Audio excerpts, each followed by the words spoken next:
para vencer a depressão. Mas não poderíamos falar de lutar para vencer a depressão se nós não falássemos das duas últimas lives, que correspondem exatamente a pontos de grande importância para que nós possamos entender, dentro do contexto geral, o que realmente nós queremos dizer, o que nós queremos ensinar, o que nós queremos passar através desse estudo. Eu disse no primeiro dia dessa conferência, quando nós começamos, que são na verdade, são 3 lives de uma conferência. Eu disse que o que nós estamos falando aqui é uma porção daquilo que nós precisamos dentro do marco emblemático de um tempo de 1 hora, mas que nós iríamos tratar dentro dessa realidade sobre 3 pontos importantes, que seriam 3 lives, que seriam exatamente essas lives manifestadas num tempo recorde, em que nós estaríamos falando sobre a importância que é tratar de temática como essa, como outras temáticas que nós temos também sobre a pedofilia, sobre o abuso sexual, né? Sobre abuso espiritual, não, e sexual. Quando nós falamos, não falamos somente da questão associada à pedofilia, mas também tratamos da questão associada ao comportamento de jovens, adolescentes e etc. E na primeira live nós falamos sobre sair para fora. Nós falamos que sair para fora era o primeiro sinal para que nós pudéssemos sair do isolamento. A primeira coisa que uma pessoa depressiva faz, ela se trancar dentro do mundo dela. Primeiro, dentro do seu mundo introspectivo, dentro do mundo interior dela, e depois até alcançar o mundo exterior. É quando ela se isola, não quer sair do seu quarto, não quer o convívio das pessoas, né? A relação da família, dos amigos. Então, ela entra exatamente no estágio que chamamos de estágio de isolamento total. E nós falávamos exatamente que foi isso que aconteceu com Elias. Elias entrou dentro da caverna sem autorização do Eterno. Elias tinha, na verdade, uma bússola, que a bússola dele era guiada exatamente pela vontade do Eterno. Elias simplesmente entra dentro dessa caverna e Elias, supostamente, ao estar dentro dessa caverna, Elias simplesmente se isola do mundo, se isola das pessoas, do convívio, né, da comunidade judaica daquele então. Então, era uma experiência realmente de grande importância que nós temos que levar em consideração. Elias não era nada mais, nada menos que um profeta que representa a comunidade profética de Israel. Por quê? Porque na própria visão, na transfiguração, quando Yeshua teve a visão de Elias e de Moisés, Elias ali naquele momento representa os profetas. E Elias representa os profetas, Moisés representava exatamente os 10 mandamentos, a palavra, a Torá. Então, essa representatividade de Elias nos leva exatamente a entender uma coisa, claramente. O primeiro sinal de uma pessoa, quando ela está depressiva, ela simplesmente se isola e vai para dentro do seu isolamento. Na primeira conferência, nós falamos que é importante você sair para fora. É importante você começar a ver a luz do sol. É importante você começar a conviver com as pessoas. É importante você voltar a estabelecer laços. É importante você, mesmo sem ter vontade, mesmo sem querer, mas é importante que você saia da cova, que você saia desse mundo introspectivo que muitas vezes nós vivemos, porque ele não é só manifestado no aspecto meramente físico, quando nós analisamos e, de forma comportamental, nós identificamos rapidamente que uma pessoa está isolada, que ela está totalmente presa no seu mundo exterior, mas também no seu mundo interior. Porque ninguém manifesta um exterior sem que o seu exterior esteja, de certa forma, comprometido com ações particularmente similares ou com ações próximas dessa realidade. Bem, na segunda conferência nós falamos sobre enfrentar a realidade e pedir ajuda. Essa é outra característica. O depressivo, ele não tem, na verdade, vontade de pedir ajuda. Ele não quer, na verdade, que as pessoas o conheçam, porque eles começam a tentar fazer jus de causa de que são loucos, né? E isso é realmente preocupante, porque a gente muitas vezes também no conceito externo, quando nós estamos a analisar de certa forma superficialmente, porque para analisar de forma profunda é preciso ter um terapeuta, é preciso ter um psicólogo especialmente capacitado para poder fazer uma investigação comportamental do indivíduo. Mas muitas vezes, quando nós estamos no convívio e observando esses conceitos, nós entendemos realmente que, aparentemente, o classificamos dentro desse nosso entendimento como se uma pessoa louca, uma pessoa depressiva. Nem todos os depressivos estão loucos. Temos que ter muito cuidado com esses conceitos, porque eles podem ser de grande prejuízo, não somente por estabelecer juízo pré-determinado, como também pode ser preocupante para as pessoas que pensam exatamente dessa forma, que estão loucas, que, na verdade, a depressão não é, na verdade, o estágio de loucura total. Então, entendemos que na primeira live nós falamos sobre sair, né? Vir para fora. E na segunda, falamos sobre enfrentar a realidade. Saia para fora, enfrente a realidade e peça ajuda. Bem, na terceira conferência, nós vamos falar sobre lutar. Lutar para vencer a depressão. Mas nós podemos ser uma grande ajuda no sentido de gerar na vida dessas pessoas um alento de vida, né? E é isso que nós queremos nessa terceira conferência. Mas não poderíamos falar nessa terceira conferência sem que primeiro nós levássemos em consideração alguns personagens bíblicos que viveram a depressão, mas a depressão desde 3 pontos importantes que eu quero mencionar, que são os pontos ou as 3 tipos de depressões que são hoje, conforme os psicólogos e especialistas científicos da mente, eles dizem, os cientistas da mente, que são os psicólogos, os estudiosos, dizem que existem 3 tipos de depressões que são manifestados diretamente na Bíblia, né? Na palavra, né? E, em especial, nós vamos ver agora quais são esses 3 tipos. Então, eles falam da questão do que eles chamam de depressão somatogênicas, né? As somatogênicas são aquelas que estão associadas ao somático, né? Quando nós falamos do soma, levando em consideração a própria terminologia em grego, nós entendemos que é algo relacionado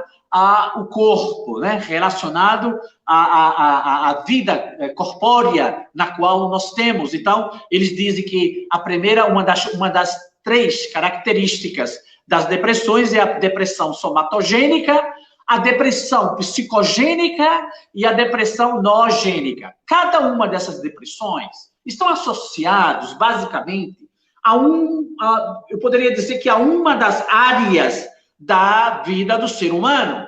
Cada uma delas tem uma relação e nós podemos associar essas relações com alguns personagens que nós vamos falar de forma rápida, porque não dá tempo para a gente falar sobre todas elas, já que o tempo é muito reduzido.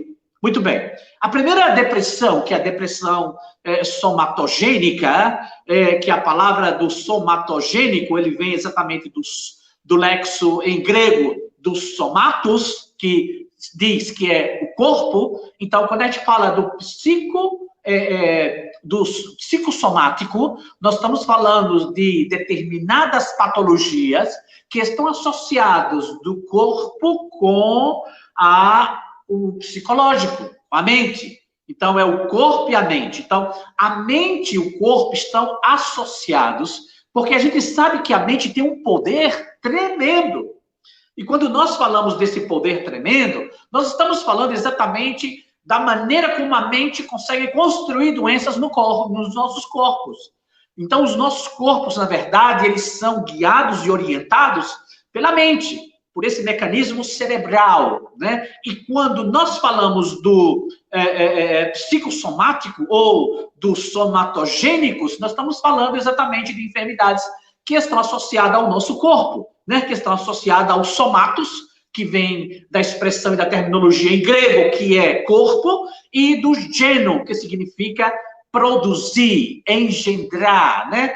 Gerar dentro, né? Então, a gente tem aí, dentro desse conceito, e quero levar você a entender exatamente por que motivo um dos nossos personagens, que nós vamos falar, viveu intensamente essas disparidades, essas discrepâncias psicossomáticas, né, do somatogênico, que foi o rei Saul.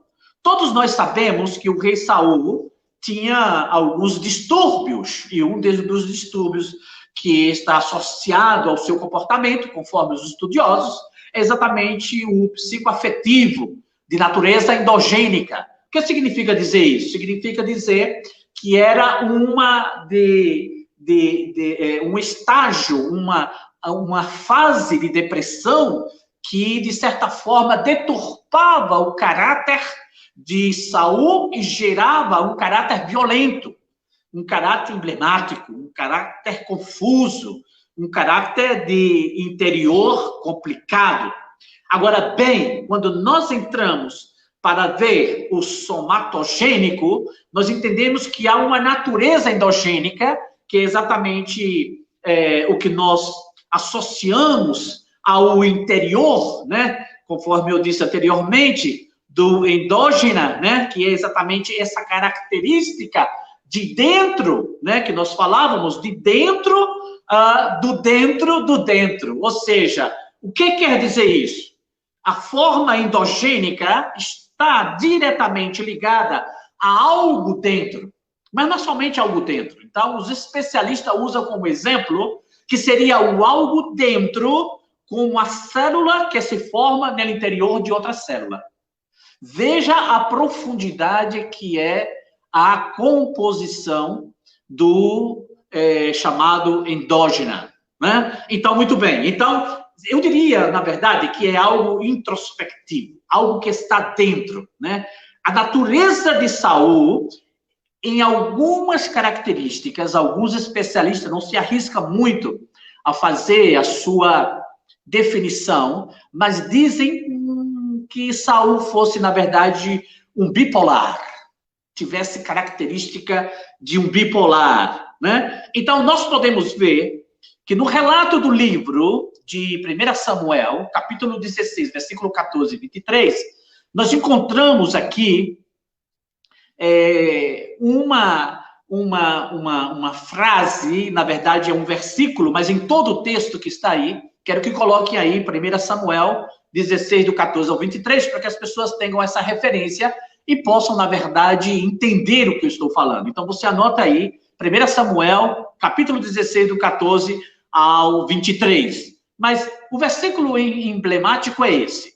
O Espírito de Deus, o Espírito do Eterno, se afastou de Saul e lhe atormentava um espírito mau de parte de Jeová. O que isso quer dizer? Ora, quer dizer que tanto o espírito do bem como o espírito do mal, todos estão baixo a coordenação, a autoridade do Eterno. Então, tudo foi criado pelo Eterno, o bem, o mal, né? A luz não pôde ser criada porque ele já era luz, mas ele criou o mal para separar a luz do mal e do bem.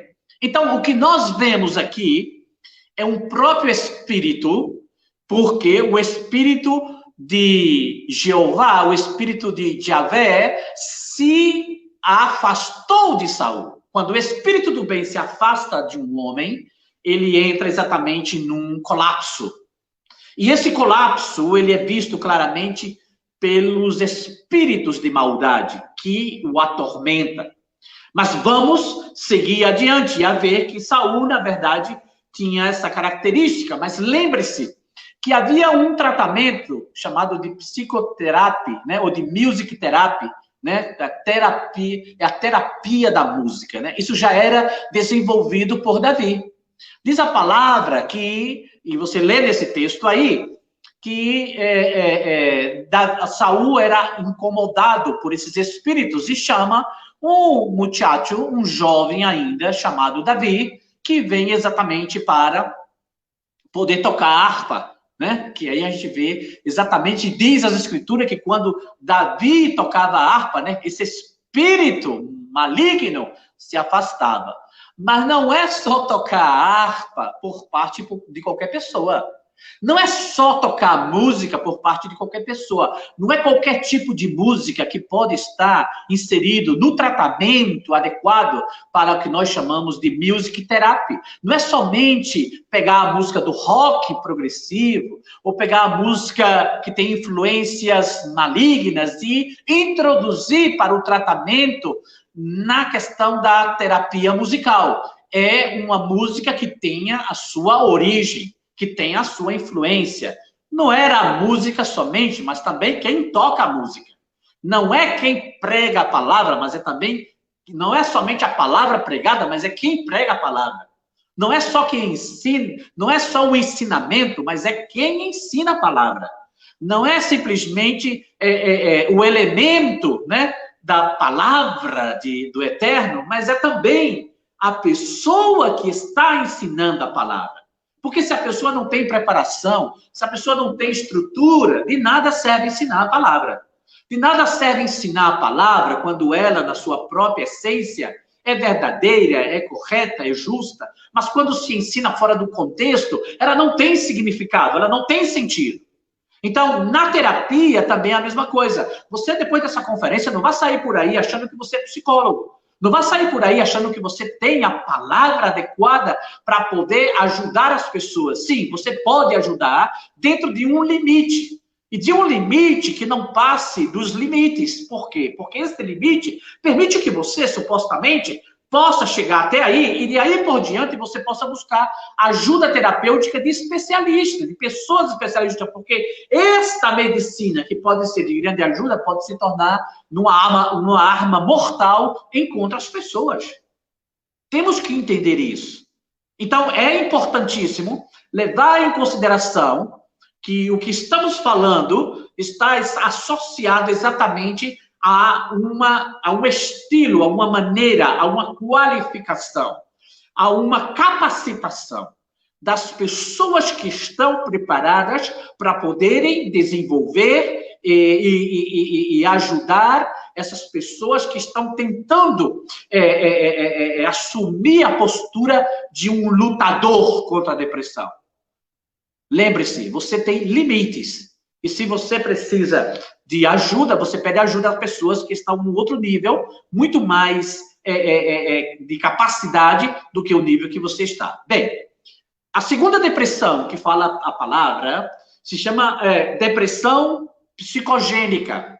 A primeira nós falamos sobre a depressão que sofria Saul, que era a depressão chamada de depressão somatogênica.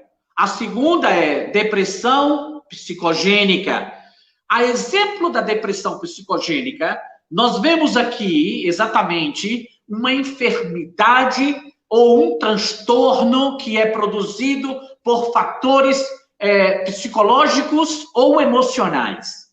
Pessoas que têm exatamente essas características, elas sofrem de situações ou transtornos que afetam o seu emocional ou a sua mente. A exemplo disso, nós temos a vida de Davi. Davi foi o rei de Israel. Todos nós sabemos dessa história. E seria interessante que você fosse ao segundo livro de Samuel e estudasse depois com calma o capítulo 11 e o capítulo 12, para você se dar conta do panorama no qual Davi prepara uma grande armadilha para o esposo daquela mulher com a intenção de ficar com a mulher. Davi tinha a flor dos seus desejos, né, emocionais, né, uma grande paixão, né, porque havia visto aquela mulher nua do outro lado do palácio, que supostamente não era uma mulher qualquer, deveria ser uma mulher belíssima, porque supostamente para que Davi pudesse ter esta esta marca, né, esse desejo infreável, né, de chegar ao ponto de promover a morte do esposo para poder, na verdade, manter uma relação que o mais provável não durou a noite toda, durou uma par de horas e termina aí. Mas o que vemos aqui é um Davi promovendo a morte de Urias, o heteu. Davi planeja uma estratégia que chamamos de estratégia maligna. Uma estratégia que terminará assassinando de forma cruel, na frente da batalha, um dos seus mais condecorados do exército de Israel. Mais condecorado do exército de Israel. Urias era considerado um verdadeiro baluarte. E simplesmente sai Davi com a síndrome do Joe, né? Essa é uma síndrome que nós temos muito elas em todos os âmbitos da vida. Joe, eu sou o melhor pregador, né? Eu prego melhor do que o pastor. Eu sou o melhor conselheiro. Eu sou o melhor professor. Eu sofro de uma síndrome do eu. E quando eu sofro dessa síndrome do eu saio em defesa dela para poder continuar estando no lugar que sempre eu quis estar, que é no top das galáxias. É o top do top. Chamamos em espanhol el mero mero. El mero mero é exatamente uma pessoa que está no nível, que desfruta de síndromes, como a síndrome da invencibilidade. Davi vivia isso. Davi tinha essa síndrome. A síndrome da invencibilidade. Ninguém está vendo.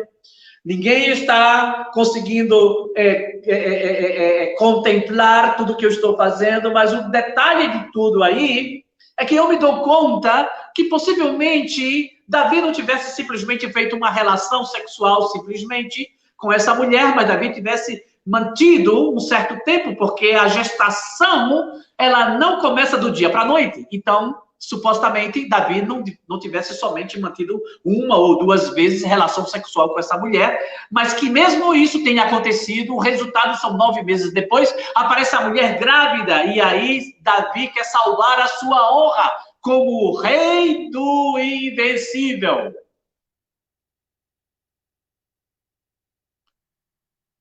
Você sabe o que isso significa? Davi agora estará lançando em marcha um plano. O plano para poder tirar a vida de um dos seus melhores generais. Cara, como é que pode isso? E isso se repete muitas vezes em nossas vidas diariamente. E precisamos urgentemente voltar a entender que a depressão psicogênica está associada a áreas da emoção. Quantas coisas nós fazemos diariamente no nosso convívio, usando as emoções, desenhando traços comportamentais do psicogênico. Davi reprime os seus sentimentos de culpa e agora, no extrato inconsciente do seu coração, Davi demonstra realmente que sofria desse processo e viveu esse processo do psicogênico. Aqui se trata de uma depressão reativa da natureza psicológica. Todo o processo da história de Davi, toda a estrutura revelada, nós podemos contemplar em um capítulo que está revelado no Salmo, capítulo 51. No Salmo 51, Davi demonstra perfeitamente, demonstra todo o processo que está vivendo de arrependimento, né, do profundo do ser, por haver cometido esse grande ato psicogênico. Então, o segundo é o que chamamos de depressão psicogênica. A terceira é o que chamamos de depressão noogênica. A depressão noogênica é exatamente o último estágio, o estágio de neuroses, de loucura. E há um personagem, possivelmente você nunca tenha ouvido falar dele, não é nem um personagem, é uma figura ilustre, porque foi ele quem desenvolveu o tratamento no neuroses, foi ele quem desenvolveu o tratamento que ele, na verdade, o definiu depois de estudos investigativos e comportamentais, não somente desde a estrutura do ser humano, mas também desde a estrutura da história bíblica, dos personagens bíblicos. Se chama Viktor Emil Frankl. O Viktor Emil Frankl foi exatamente o homem que usou as ferramentas da psicologia para hacer menção a neuroses e para, em determinados indivíduos reconhecer que esses indivíduos entravam nesse processo de neuroses por falta de sentido da vida.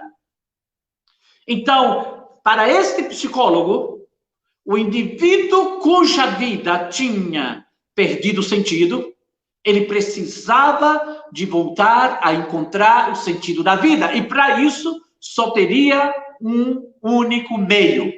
Era o meio do chamado logoterapia, ou a terapia do logos. O que isso quer dizer? A terapia de voltar a obter o sentido da vida. Então, o que ele faz? Ele, como era um conhecedor profundo da palavra, um conhecedor profundo da história do cristianismo, ele, na verdade, usa a palavra do Eterno para poder tratar essas pessoas que tinham essa problemática em escalas atenuantes, em escalas profundas, que era já em escalas onde as pessoas perdem o sentido da vida, o sentido das coisas, elas estão totalmente descoordenadas. Então, ele dizia que quando as pessoas entram nessa dimensão de perder os valores da vida, elas precisam recuperar, elas precisam promover a combater esse vazio existencial, que muitas vezes eles usavam a expressão de quando alguém perde o sentido da vida, a primeira coisa que eu digo para elas é: os 10 mandamentos podem ser a resposta para o teu problema. Assim, sensivelmente. Mas não era somente a questão do sensível, era identificar que essas pessoas, quando elas dão as costas para Deus, quando elas dão as costas para o Eterno, elas estão mais vulneráveis a adentrar a esta neurose, né? A esta depressão noogênica, né? Que é o estágio profundo da depressão, em que as pessoas perdem o equilíbrio da vida, o sincronismo das coisas, elas não levam em consideração exatamente o que se está em jogo naquele momento, que é a própria vida. Quando nós entendemos essas 3 características sobre as depressões que são apresentadas na palavra, que são casos reconhecidos, estudados, que são depressões reconhecidas, como no caso de Saul, como no caso de Davi, como no caso de muitos outros personagens, né? Como João, né? Esteve depressivo, como Daniel esteve depressivo, como Elias, que estamos falando, esteve depressivo, como Ana esteve depressiva, como Paulo esteve depressivo, né? Como vários personagens esteve depressivos. O que isso nos dá? Isso nos deixa entender que não estamos isentos, que não temos verdadeiramente o controle sobre a situação e precisamos, de forma equilibrada, entender que o que nós estamos vivendo nesses dias são dias emblemáticos, por isso que teve essa conferência que é sobre os resultados, os efeitos emblemáticos da pandemia, está deixando as pessoas problemáticas, porque muitas perderam famílias, muitas perderam empregos, muitas perderam recursos, igrejas foram fechadas, ministérios foram fechados, foram traídos muitos líderes espirituais, outros abandonaram, outros já estavam fora há muito tempo, mas aproveitaram a pandemia para oficializar, justificando de que fosse a pandemia. Tudo isso que nós estamos contemplando, meus queridos, é resultado exatamente de um afeto, né? De um afetar diretamente, não é de um afeto de amor, mas do resultado, do efeito que nós estamos vivendo nesses dias. Mas a nossa temática para isso, para esta terceira e última conferência, é lute. Você pode repetir, dizer lutar. Lute para vencer a depressão. Porque quando uma pessoa está depressiva, a primeira coisa que ela faz é perder a vontade de viver. Ela não tem mais vontade de viver. Ela não tem mais vontade de continuar no jogo da vida. E eu falo sobre o jogo da vida exatamente no meu livro. No livro Ente Alicanas, eu falo sobre aspectos motivacionais, mas eu falo exatamente do jogo da vida. O que é o jogo da vida? O jogo da vida não está associado à sorte ou azar. Você precisa lutar para poder sair desse estado anêmico. Você precisa lutar para poder entender que a depressão se vence saindo para fora. Que a depressão se vence quando você busca ajuda, quando você enfrenta ela, quando você busca ajuda e diz para o seu amigo, para a sua amiga, para o seu psicólogo, para o seu líder espiritual, e você diz, olha, eu preciso de ajuda, eu preciso que você me leve de mãos dadas até um lugar tranquilo, de pastos verdejantes, porque eu tenho estado no deserto, eu tenho estado num estilo de vida complicado, eu tenho estado num estilo de vida muito assolador, eu preciso sair dele. Então, quando você entra na dimensão e começa a lutar, você começa a ver. No meu livro, eu falo sobre 5 características importantes. Porque essa luta e essa vontade, mais do que vontade, esse entrar no jogo da vida, não está associada à sorte ou azar, está associada ao desenho que o Eterno fez quando lhe formou. Disse a palavra que o Eterno formou e soprou sobre você, soprou sobre os nossos narizes, o hálito de vida. E ao soprar em Adão, soprou também em mim. Soprou em cada um de nós. E nós temos a vida que temos, porque nós simplesmente entendemos perfeitamente isso. Entendemos o plano de forma, o plano de formar, o plano do Eterno. Então precisamos entrar à dimensão da luta. Lute pelo seu emprego, lute por sua família, lute pelo seu ministério, lute por tudo que você está, na verdade, desenvolvendo. Lute por tudo aquilo que você sabe que é de grande valor, de grande importância. Lute, lute, lute. Não tem outra palavra para este momento emblemático da pandemia, senão lutar. Não há vitória senão a luta. Muitas vezes nós entendemos, eu falo sempre sobre isso, porque está no contexto do nosso diário viver, as pessoas usam o versículo, a palavra do Eterno, quando diz que sou mais do que vencedor. E quando eu digo que sou mais do que vencedor, é porque eu sou mais lutador. Porque não há outro método para poder vencer na vida, senão por meio da luta. E essa luta não tem a ver com o Eterno, não tem a ver com o Espírito Santo, não tem a ver com nenhum dos 3 da Trindade, tem a ver simplesmente com minha maneira de reagir em relação à vida. Então, se você quer realmente vencer, analise comigo. 5 características importantes para você vencer. Primeiro, força. Ninguém luta se não tem força. Se você não tem força, você não consegue lutar.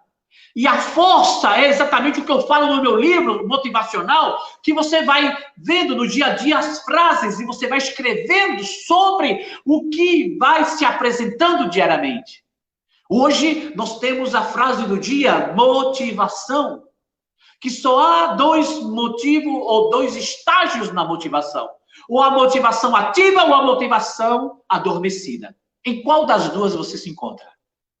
E quando eu começo a entender que a força é exatamente o que entendemos dessa capacidade física, dessa capacidade do interior, dessa capacidade que nós temos e que nós precisamos manifestá-la, então nós precisamos de simplesmente fazer algo. E esse fazer algo não depende do eterno.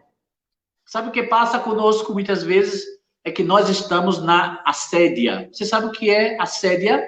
Assédia é preguiça espiritual. Gente com preguiça espiritual. Gente que não entende. Assédia é preguiça espiritual. É o que nós precisamos, ter essa força espiritual, ter essa mobilidade, sair da inércia, entrar na dinâmica, começar a desenhar aquilo que nós queremos, porque se nós desenhamos aquilo que nós queremos, nós vamos alcançar, mas isso não é positivismo, isso não é filosofia, isso não é entendimento básico para que podamos avançar na vida, isso é concentração específica, porque quando o Eterno me formou e formou a você, formou com poder. Por isso que você vê muitas vezes pessoas que não conhecem nenhuma linha da própria Escritura, mas vivem uma vida brilhante. E você pode perguntar, mas como, doutor Tino? Por quê? Porque as pessoas conquistam o que mais nós buscamos nos dia a dia, que é dinheiro. Hoje, nesse tempo, agora ninguém fala de outra coisa, a não ser de dinheiro, de emprego, de pandemia e de situações adversas. Sabe por que nós estamos concentrados nisso? Porque nós estamos a ponto de sermos acometidos por uma depressão. E neste momento nós precisamos de lutar. E a luta está diretamente relacionada à força. Se não há força, se não há determinação, você não pode continuar vivendo a vida e prosperando no sentido de superação. Mas não é somente força, você precisa de determinação. A determinação é querer seguir sempre na mesma direção. A determinação é não fraquejar no caminho. A determinação é querer sempre fazer algo. Nós temos que tomar várias importantes determinações para o próximo passo. Precisamos determinar. Se não determinamos, não podemos tomar nem decidir ações da vida. Então, precisamos de força, precisamos de determinação, precisamos de habilidade. Habilidade para quê? Habilidade para fazer a coisa corretamente. Habilidade para poder entender que a capacidade que gera em nós essa estrutura, né, é a mesma que o Eterno disse para o Gideão. Vai, Gideão, na tua força. Gideão tinha um grande problema.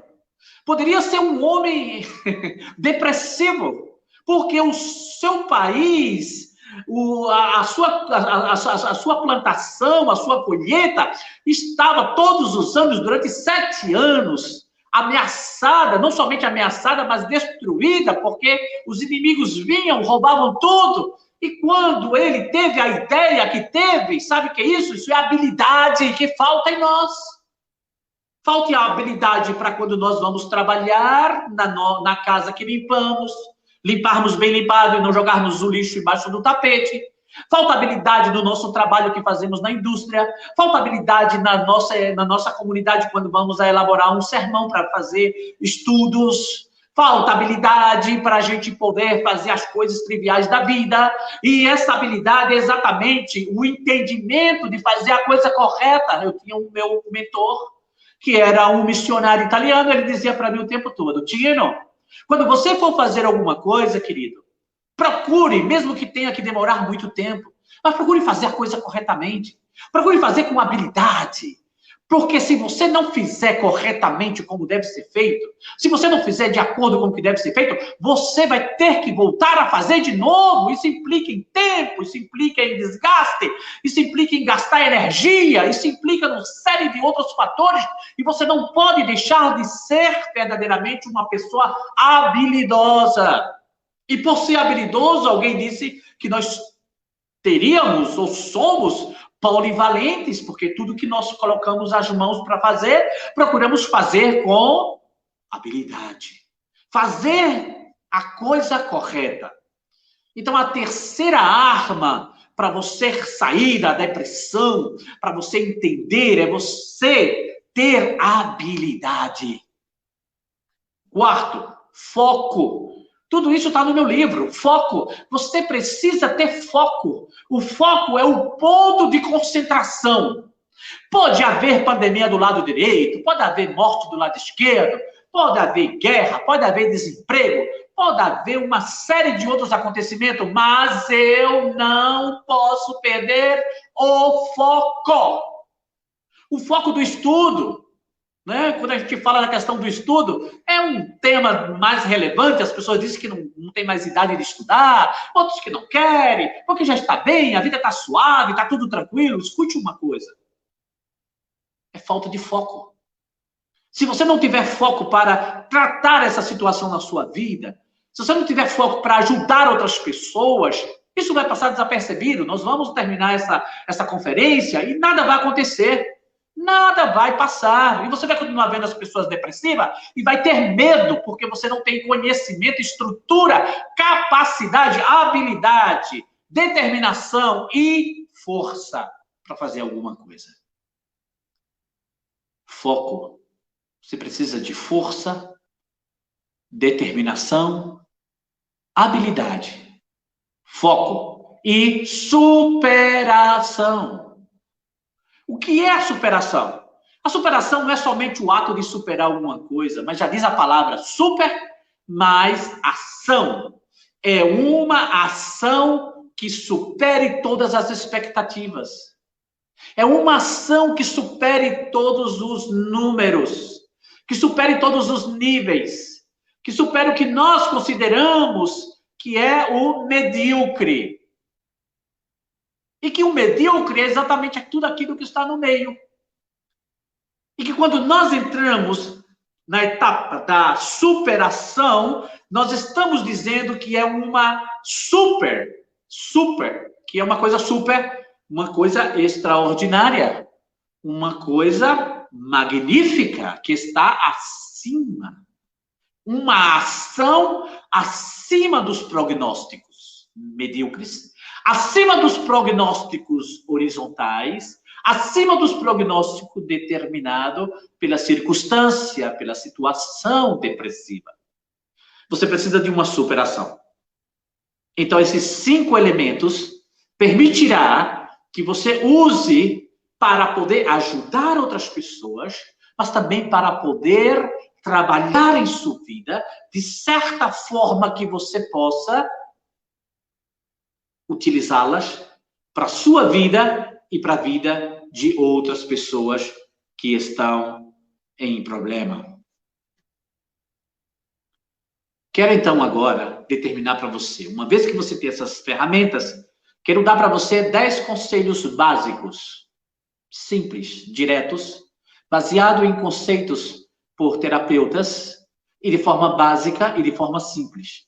E se você quer isso mais profundo, você tem que depois entrar em contato conosco, que nós vamos introduzir, porque estamos associando esse trabalho junto com uma psicóloga de Madrid, em que ela vai nos prestar assessoria totalmente para que tudo que nós estamos falando aqui tenha um cunho de responsabilidade psicológica. Então, primeira coisa, dos 10 conselhos que vai ajudar você a sair da depressão pouco a pouco, que vai lhe dar luz ao final do túnel, que vai abrir novos horizontes, que vai permitir que você possa avançar, que você possa, nesse processo de depressão meramente moderada, que você possa avançar nos próprios meios. Então, você tem aí agora 10 pontos importantes, e você pode notar esses 10 pontos importantes, porque eles são de grande valor. O primeiro deles é: dê tempo ao tempo. Quando eu falo de dar tempo ao tempo, eu estou tentando mostrar para você que as mudanças da vida, às vezes, não chegam no tempo que você quer. Não chega na hora que você determina. E é a partir desse período de vida que você vai vivendo, que você vai se adaptando, você vai aceitando, você vai, de certa forma, estabelecendo métodos, você vai estabelecendo elementos que vão ser possíveis, você começar a ver que o tempo é importante para que você possa resistir, para que você possa avançar. E pouco a pouco as coisas vão se colocando em ordem. Não que elas vão se colocando em ordem de acordo com uma varinha mágica. E eu dizia sobre isso, sobre a questão do que chamamos de realidade caótica e realidade ordênica. E a realidade caótica é o oposto do ordênico. Então, a casa precisa estar em ordem. Os pensamentos precisam estar em ordem. As filosofias, a espiritualidade, a leitura, a preparação, o estudo, precisam estar em ordem. As coisas precisam entrar a um novo tempo. E esse novo tempo é o que chamamos de tempo ordênico. Ah, os livros estão fora da estante. Preciso colocá-los na estante. Mas não é só colocar os livros, porque ali tem livro de filosofia, misturado com livro de teologia, misturado com livros emocionais. Você precisa dar ordem às coisas. Você precisa dar ordem às coisas. Colocar na estante as coisas que precisam, pouco a pouco, irem se adaptando. São os chamados tipos da vida. São os chamados orientações básicas para que você possa, na verdade, ter as coisas organizadas. A segunda é: fale com outras pessoas. Se comunique. Procure ajuda, procure falar com o seu líder espiritual, procure falar com o seu irmão. A primeira coisa que você tem que entender nesse processo da comunicação é você transmitir o seu sentimento, a sua dor. É você chegar para o seu líder, é você chegar para o seu amigo, para uma pessoa que tenha, na verdade, capacidade, habilidade para poder lhe ouvir. Porque muitas vezes, você sabe o que acontece muitas vezes com o psicólogo? E que nós cometemos erros bárbaros em nossas comunidades, é que quando uma pessoa nos busca ajuda, a primeira coisa que nós queremos é falar. É falar da palavra, é orar, é falar e falar e falar. Todo o processo de aconselhamento está baseado em uma única palavra. A palavra é escute. Você mesmo que não fale nada. Por isso que os psicólogos ganham dinheiro. Sabe como? Os psicólogos ganham dinheiro, e essa é uma temática interessante, somente em ouvir. Eles dão as costas para você, para não te ver. Você fica lá olhando o horizonte da vida, ou um quadro muito bonito que está lá na parede. Ele dá as costas para você, começa a descascar a maçã dele e começa a comer a maçã. E você começa a falar, e ele a ouvir. E depois que termina a sessão, você diz assim: uau, esse psicólogo é fantástico. Esse é o melhor que eu já encontrei. Recorde, use como exemplo a própria existência do Eterno. O Eterno não fala nada conosco sem que primeiro nós tenhamos que falar algo para Ele. Esse é o processo da comunicação. Um fala, outro escuta. Comece a ouvir. Comece a falar. Comunicação efetiva está implícita em 3 elementos. A comunicação efetiva está implícita no transmissor, no receptor e no conteúdo do que se está falando. E nós, como líderes espirituais, precisamos ouvir mais. As pessoas estão querendo falar das suas angústias, falar das suas depressões, comunicar que elas não estão bem, que elas precisam de ajudas, que elas estão num momento sensível da vida, que precisam ser entendido, que as emoções estão fragilizadas, estão em período de debilidades grande, e que realmente elas querem expressar, porque no momento que elas expressam, elas já se sentem sanadas. Elas já se sentem, pelo menos, no primeiro estágio do que nós chamamos de comunicação efetiva, elas já se sentem compreendidas. Há um que você não falou uma só palavra. Mas não, nós queremos falar, falar, falar. Claro, se devemos falar, falar, falar, quando nós estamos na posição de depressivo. Mas quando nós estamos na posição de ouvir as pessoas, nós deveremos ouvir, ouvir e ouvir. 3 vezes para isto. Mas não é somente isso.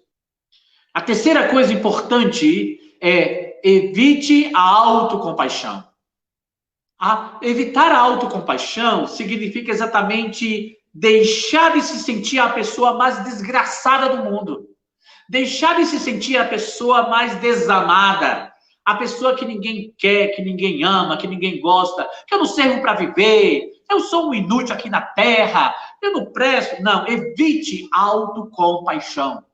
A autocompaixão, o choro demasiado, fora do que nós entendemos por ser concebível, porque chorar é bom, não é bom continuar chorando todo o tempo, mas chorar, de certa forma, nos libera essas mágoas, mas chorar como autocompaixão é, na verdade, um dano grande, e nós precisamos sair dessa situação de dor e que nós precisamos superar. Veja a condição de Elias. Elias se sentia mal, Elias estava ciumento por uma missão que não era dele, era do Eterno. Elias havia sido designado, lembre-se, que ele está a um passo de começar a nomear a Eliseu e a transferência do seu cajado. Elias viveu esse momento e ele precisava, na verdade, esse momento de autocompaixão dele, né? Que era o melhor profeta, que só ele havia sobrevivido, que os demais estavam tudo, e se escondeu na caverna, e só ele era o bambambam, só ele era o mero-mero.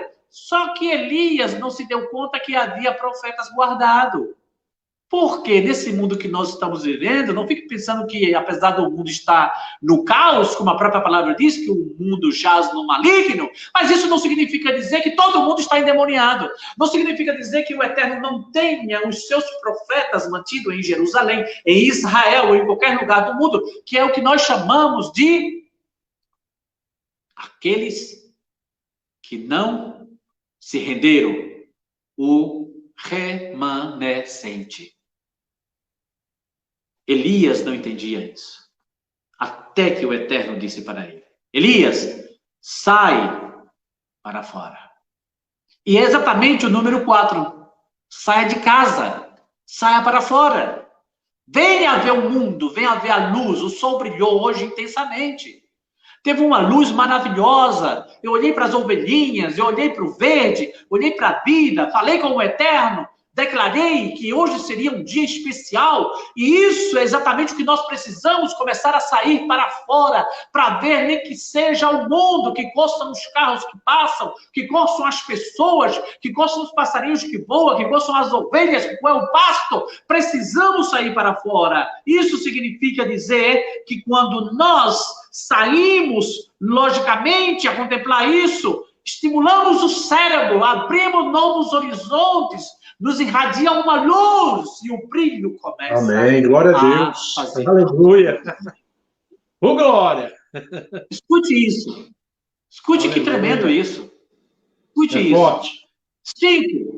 Saia para fora, vá ver a luz do sol. Chega de falar e ouvir na televisão de pandemia. Chega de ouvir falar de miséria, de desemprego. Não, doutor Tino, não vou estudar não porque não tenho dinheiro. Ah, não, doutor Tino, porque não tenho mais idade para estudar. Ah, não, doutor Tino, sai para fora, rapaz. Começa a ver outros horizontes. Começa a ver outras perspectivas da vida. Começa a sonhar com uma comunidade que vai voltar a crescer. Começa a sonhar com o propósito do Eterno. Começa a ver as coisas que você deve ver e você não vai conseguir ver enquanto você estiver dentro dessa cova. Enquanto você estiver dentro desta cova, você não vai conseguir ver, só vai ver pandemia e a pandemia vai destruir com todas as suas emoções, com o teu projeto de vida. Mas não é somente isso. Escute isso, estou terminando já. Glória a Deus. 5. O passado, né, é passado. O que passou, passou. Dentro de uma depressão, você tem que nomear as coisas, dar nome às coisas. O que passou, meu irmão, essa aflição que você passou, já passou. Essa morte que você teve que levar, já passou. Essa depressão que estava lá atrás, tudo já passou. A coisa já está passada, nós estamos num outro tempo. Estamos agora deslumbrando de uma nova perspectiva de vida. Precisamos entender que o que passou, passou e ponto final. Não podemos viver de passado. Aleluia. Precisamos que o que ficou para trás está lá atrás. Você tem que daqui para frente avançar. Eu estou preocupado com umas coisas que me aconteceram no ano passado. com os prejuízos que eu tive nesse ano, com as coisas que não andaram conforme eu desenhei, conforme eu quis. Isso já passou, eu estou em busca de novas perspectivas, estou vislumbrando um futuro, estou olhando para frente, estou vivendo o presente, e eu tenho dito isso. Escute bem o que eu vou dizer para você nesta noite. Você não vai ficar mais rico. Se você não ficou rico até os 50 anos, depois dos 50 você não fica mais rico. Acabe com essa ideia de trabalhar, porque você vai se enfermar, vai pegar uma depressão e no final você não vai desfrutar de nem um centavo de tudo que você ganhou. É verdade. Eu não vou ficar mais rico. E nem quero ficar rico. Eu quero viver meus últimos dias da minha vida fazendo o que eu mais gosto, que é escrever e ensinar. Levando este legado, eu tenho dito isso, levando esse legado, mesmo que eu morra e eu venda muito pouco dos meus livros, eu sei que depois que eu morrer, meus livros vão vender como água, em todo lugar eu vou ficar famoso, e esse vai ser o grande legado da minha vida, mesmo que eu não esteja aqui, mas eu vou poder simplesmente, hoje, continuar vivendo, porque eu não vivo de passado. Eu vivo do presente com perspectiva no futuro. Sexta aspecto importante para você avançar contra a pandemia. Coma bem. Desfrute de uma picanha maravilhosa. Eu faço umas que são brilhantes. Eita glória! Uma picanha deliciosa, suculenta. Chame o seu líder espiritual. Chame o seu amigo. Não esqueça de me convidar, por gentileza, viu? Me convide também para que eu possa estar com você. E nós vamos desfrutar de uma comida boa, com uma salada boa, um par de tortilhas mexicanas, que eu hago também, que é uma coisa maravilhosa, boa. E nós vamos poder juntos desfrutar, chamar os amigos, compartilhar, desfrutar desse momento de uma comida deliciosa, porque quando a pessoa está doente, ela não quer comer. Uma pessoa doente, ela não quer comer, ela não quer beber água, não quer tomar tacinha de vinho dela antes da refeição, não quer nada. Ela quer simplesmente murmúrias. E eu quero levar você a entender uma coisa: desfrute da comida. Faça aquilo que lhe dá prazer, coma de maneira, porque essa é a primeira maneira que você vai começar a gerar dentro de você essa ganas, essa vontade para viver. Uma comida boa, comida bem preparada, isso vai fazer muito bem para você. Coma bem. Você vai ver que isso vai ser uma maravilha dentro do relacionamento seu com outras pessoas. Mas não é somente comer bem, é comer moderado, controlado, sem que afete a sua saúde física. Tenha muito isso em consideração, mas não é somente isso. Estabeleça objetivos na sua vida. Objetivos. As pessoas entram ano e saem ano sem objetivos. Elas não sabem para onde vão, não sabem nem o que querem. Deixa eu perguntar agora a você que está me assistindo e disser para você: nomeie, por favor, 3 metas, objetivos, 3 metas que você quer alcançar para esse ano. As pessoas aqui vão dizer: eu quero uma casa, o outro vai dizer: eu quero um carro, o outro vai dizer: eu quero um emprego bom. Coloca isso como objetivo, né? Coisas materiais. Estabeleça como objetivos, ou pequenos objetivos, né? Aspectos emocionais. Quero ser uma melhor pessoa, quero ajudar as viúvas, quero ajudar os desamparados, quero desenvolver uma ONG, uma associação para ajudar pessoas carentes, quero fazer coisas que sejam realmente a bem do individual e do público. Do individual, por quê? Porque nomeio coisas, né, pequenos objetivos que faz parte da minha vida. E também faz parte da vida de outras pessoas no coletivo. Estabeleça esses pequenos objetivos na sua vida. Ele vai desenhar o foco para onde você quer ir. Aonde você quer ir. Mas não é somente isso. Escreva, número 8. Escreva um to-do list. O que é um to-do list? O to-do list é uma lista de coisas que eu quero fazer. Pontos positivos, pontos de restauração, pontos negativos que você precisa priorizar, né? Eu não tenho tempo para estudar, não tenho tempo para ir na minha comunidade, não tenho tempo para viver, não tenho tempo para isso, para aquilo. Eu tenho tempo para trabalhar, para fazer dinheiro, para estar ocupado de manhã, de tarde, de noite. Escute o que eu estou lhe dizendo nesta noite. Escreva uma lista de coisas que você pode colocar que sejam motivacionais para mudanças na sua vida. Que seja possível solucionar, que seja possível acertar, né? Se você tem deficiências na sua vida, distúrbios, né? Se você tem problemas, né? Em ordens, ou melhor, em realidade ordênica ou em realidade caótica da vida, coloque todos eles como uma meta a serem alcançados. Número 10 e último. Busque um terapeuta. Busque um especialista em aconselhamento. Não é qualquer pessoa que pode, na verdade, que pode ser o seu conselheiro. Não é qualquer pessoa. Não é somente usar a Bíblia. Porque eu conheço muita gente que dá conselhos com base na Bíblia, mas tudo equivocado. Não é só usar a terapia do Logos, como dizia o Victor, né? Depois você pode estudar sobre esse psicólogo, né? Que é cristão e que desenvolveu a terapia do Logos, né? Que é o uso da palavra no tratamento espiritual das pessoas. Use, busque.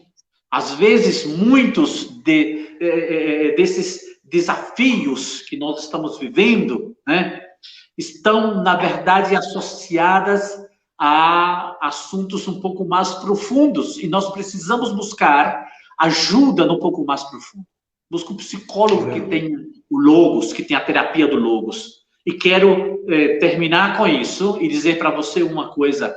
A exemplo do nosso diário viver, nesse tempo de pandemia no qual nós estamos vivendo, nesse tempo de mudanças radicais que nós estamos passando na existência humana, nós não podemos baixar a guarda. Não podemos se entregar, não podemos deixar que as coisas tomem essa proporção, né, assustadora, porque a cada dia que a gente começa a só ver e ouvir e falar de pandemia, isso vai debilitando, isso vai freando as nossas, de certa forma, habilidades, as nossas melhores das intenções em viver. E eu quero concluir com isso. Quero dizer para você que o sol está aí. Ele nasceu hoje, possivelmente ele ainda não nasce amanhã, mas você tem que começar a abrir as janelas do seu coração, da sua vida, para você começar a ver e a entender que o Eterno está proporcionando para você são possibilidades que vai gerar, não somente para a sua vida, mas também para a vida de outras pessoas que nesse momento estão fora totalmente da realidade. Se você fizer uma análise aí agora, diante da sua comunidade, e você fizer um levantamento aí, e colocar dentro da sua lista quantas pessoas deixaram o convívio, a comunhão das comunidades.